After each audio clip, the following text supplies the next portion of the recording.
in retrospect, I'm going to talk about my recent trip to Rome that most of you have heard a little bit about, because my last speech was talking about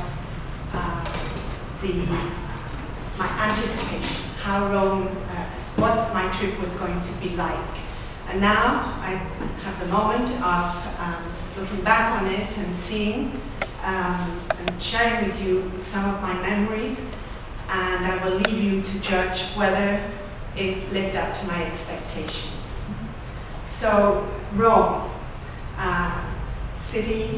large city, home to many Italians that are full of expression and communication, and they gesture all the time.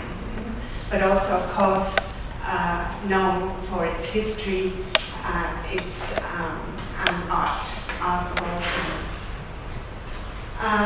The purpose of my trip was I went to do an international summer course that was organized by a Catholic organization called Opus Dei. And so this took place in Castel Gandolfo, which is a little town in what they call the Castelli Romani. It's the villages of Rome, they call it. So it's about, it used to be 20 minutes from Rome, but the traffic has increased, so that was 20 years ago.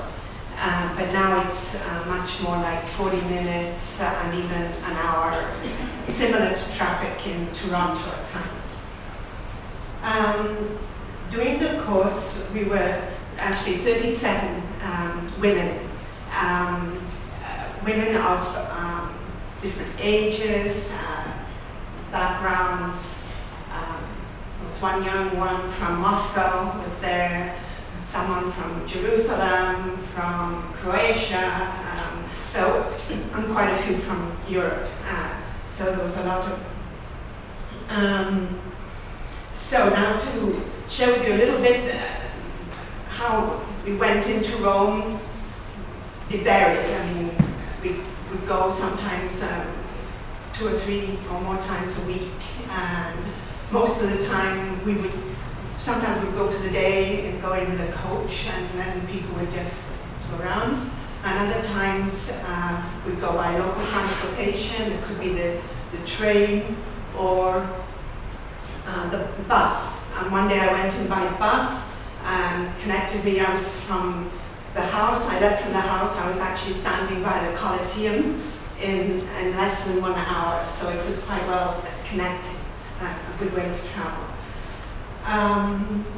Of course, I was very interested in going back and seeing more closely the ancient ruins, and they're truly ancient ruins. And what is amazing about them really is the magnitude, the size, where you go and stand by the Colosseum, and it's towering above you, the parts that have not fallen down. And the walls, the size of them is amazing, but they're still ruins. Whereas when you go into all that's related to Christianity, the churches, and that they're all alive.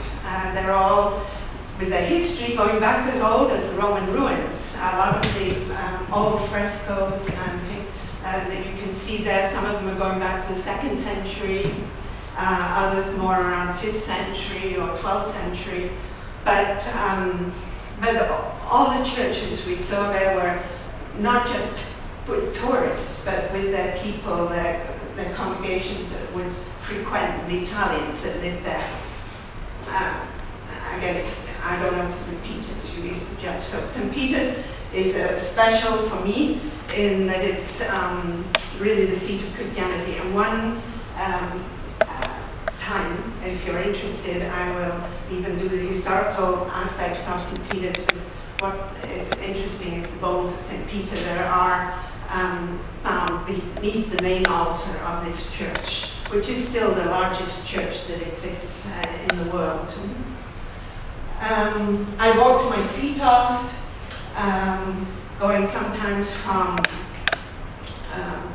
the capital, the center of Rome, walking down through into the part of Trastevere where you cross the Tiber and you walk down little streets that are like Latin streets, very narrow and full of sort of artistic Latin type little stores, music stores. And of course there were days when I just wandered around the villages close to where I was staying. Little Italian villages, steep paths, narrow streets, and then even into the countryside where there was it was possible to walk quite a bit if you knew somebody that knew the area a little bit, then you did much better. And the names are all very artistic. Well, they sound like it: Frascati and Nemi and Albani. And I actually went walking with some people that did know the area fairly well. And so you would walk, not quite sure where you were going, you'd walk around, and then all of a sudden when you think you're going to be late for lunch or late for whatever, find a little bus and you jump on the bus and you're back, you know, but that takes people that know the place to be able to do that.